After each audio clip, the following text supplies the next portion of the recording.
Welcome to this explainer. Today, we're diving into the absolute high-stakes science of rescuing Hoover, Alabama homes from devastating water disasters. You know, when most of us think of water damage, we just picture, I don't know, a puddle on the floor and grabbing a mop, right?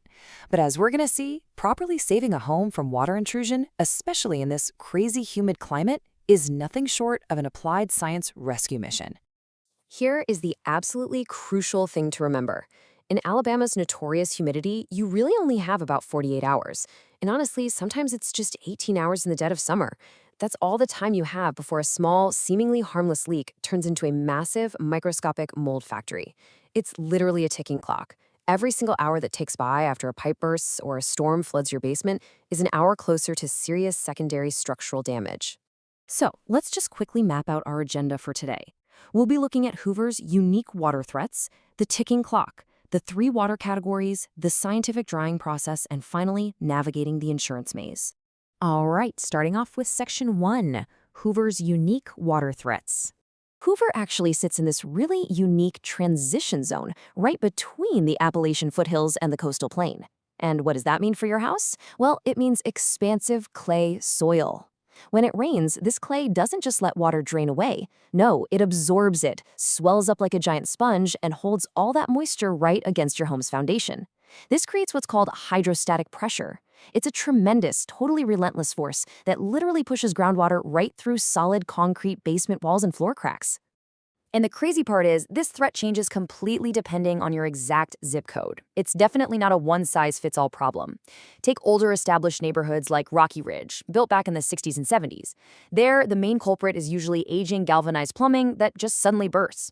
But if you jump over to newer, high-end construction in Greenstone, the damage is often from hidden HVAC condensate pan failures just leaking slowly into the ceilings. Down by Shades Creek, it's a whole different story. It's all about rapid storm runoff overwhelming the topography. Meanwhile, communities near Lake Wilbourn are fighting high water tables and tricky lot grading issues. The threat is always there, it just wears a different mask depending on where exactly you live. Moving right along to Section 2, the ticking clock. Now this timeline lays out the exact man versus nature stakes. When a pipe bursts, getting a professional response in under 60 minutes is absolutely vital. Why? Because, as we mentioned, you're desperately trying to beat that 18 to 48-hour window where mold spores begin rapidly colonizing damp surfaces in the sweltering Alabama heat. Now, once the pros actually arrive, the standard structural drying process takes about 3 to 5 days. But if you're dealing with severe flooding, or if water has wicked deep down into hidden wall cavities and subflooring, that timeline easily extends to 7 to 10 days of continuous forced drawing. Which brings us to Section 3, the 3 water categories. Because to fight the water effectively, you really have to know your enemy, and that means understanding the strict ICRC classification system used by building scientists. I mean, think about it. A flooded creek requires radically different and much more dangerous handling than a burst clean water pipe. Category 1 is clean water, like a fresh supply line break. Easy enough. But Category 2 introduces contamination. We're talking maybe a dishwasher leak or a toilet overflow, and that requires antimicrobial treatments. And then, oh boy, there's Category 3. This is highly dangerous water from sewage backups or outside storm flooding that carries serious pathogens.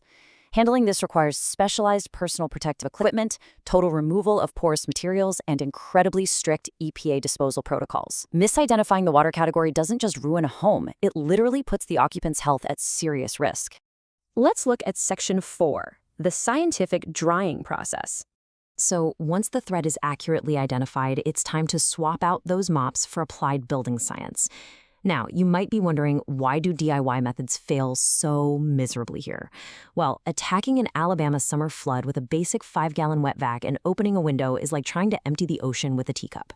Opening a window just invites massive amounts of 70% humidity right back inside. It's totally counterproductive. Compare that to professional truck-mounted systems that literally pull 1,200 gallons of moisture an hour out of the structure. Plus, they use thermal imaging cameras to actually see water hidden behind drywall, and they seal the entire environment to run heavy-duty commercial dehumidification. It is just a completely different league of extraction. The professional methodology breaks down into these 4 absolutely non-negotiable steps. First up is the assessment, finding every single hidden drop of water. Second is massive extraction. Third is the drying phase. And fourth, and this one is so crucial, is verification. Technicians don't just, guess when a room is dry. They actually measure the moisture content of the damaged materials and ensure it perfectly matches the baseline moisture levels of the completely undamaged parts of your home. This ensures the structure is truly, genuinely saved rather than just superficially wiped down. Instead of just throwing a few box fans in a room and hoping for the best, these technicians use a whole field of study called psychrometrics. That's a big word, but it's basically the science of how air and moisture interact. Professionals use complex mathematical calculations to determine exactly how many dehumidifiers are needed and even the precise angle of airflow required.